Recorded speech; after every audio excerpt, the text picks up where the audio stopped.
जय श्री गुरुदेव। श्रीमद्भगवद्गीता द्वितीयोऽध्यायः श्लोकसङ्ख्या 72।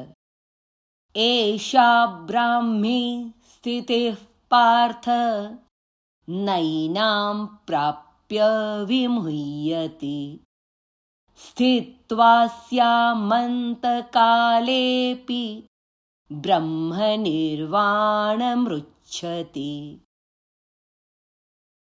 श्लोक याद करने के लिए हर चरण को बार बार रिपीट करें। एषा ब्राह्मी स्थितिः पार्थ एषा ब्राह्मी स्थितिः पार्थ एषा ब्राह्मी स्थितिः पार्थ नैनां प्राप्य विमुह्यति नैनां प्राप्य विमुह्यति नैनां प्राप्य विमुह्यति। एषा ब्राह्मी स्थितिः पार्थ नैनां प्राप्य विमुह्यति एषा ब्राह्मी स्थितिः पार्थ नैनां प्राप्य विमुह्यति एषा ब्राह्मी स्थितिः पार्थ नैनां प्राप्य विमुह्यति स्थित्वा स्यामन्तकालेऽपि स्थित्वा स्यामन्तकालेऽपि स्थित्वा स्यामन्तकालेऽपि ब्रह्मनिर्वाणमृच्छति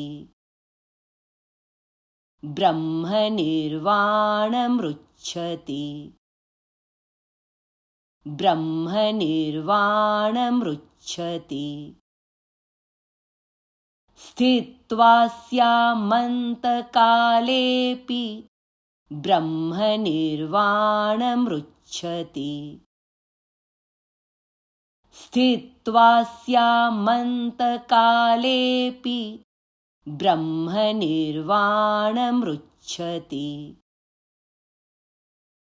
स्थित्वा स्यामन्तकालेऽपि ब्रह्मनिर्वाणमृच्छति।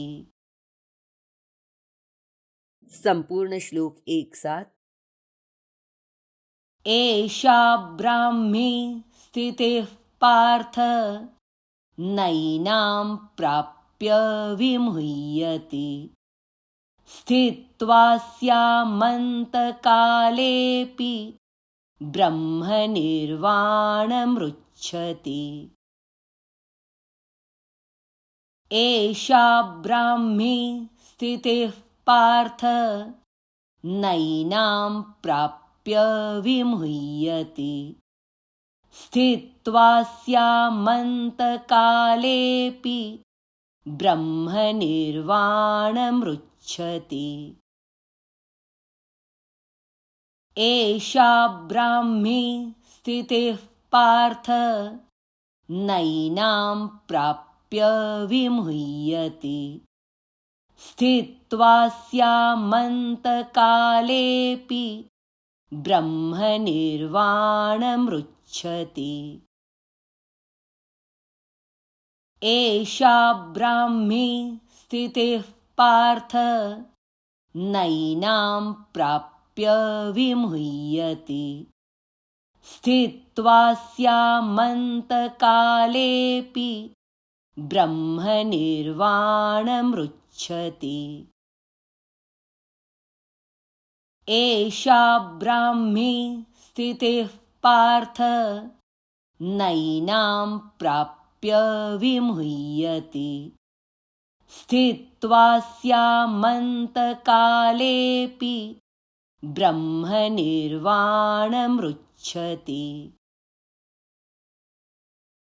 एषा ब्राह्मी स्थितिः पार्थ नैनां प्राप्य विमुह्यति स्थित्वा स्यामन्तकालेऽपि ब्रह्मनिर्वाणमृच्छति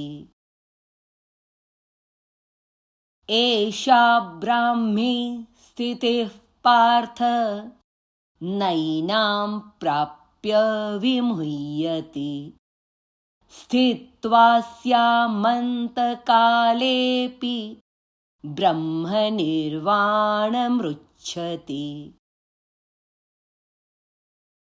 एषा ब्राह्मी स्थितिः पार्थ नैनां प्राप्य विमुह्यति स्थित्वा स्यामन्तकालेऽपि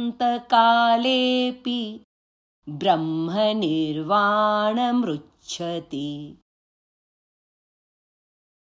एषा ब्राह्मी स्थितिः पार्थ नैनां प्राप्य विमुह्यति स्थित्वा स्यामन्तकालेऽपि ब्रह्मनिर्वाणमृच्छति एषा ब्राह्मी स्थितिः पार्थ नैनां प्राप्य विमुह्यति स्थित्वा स्यामन्तकालेऽपि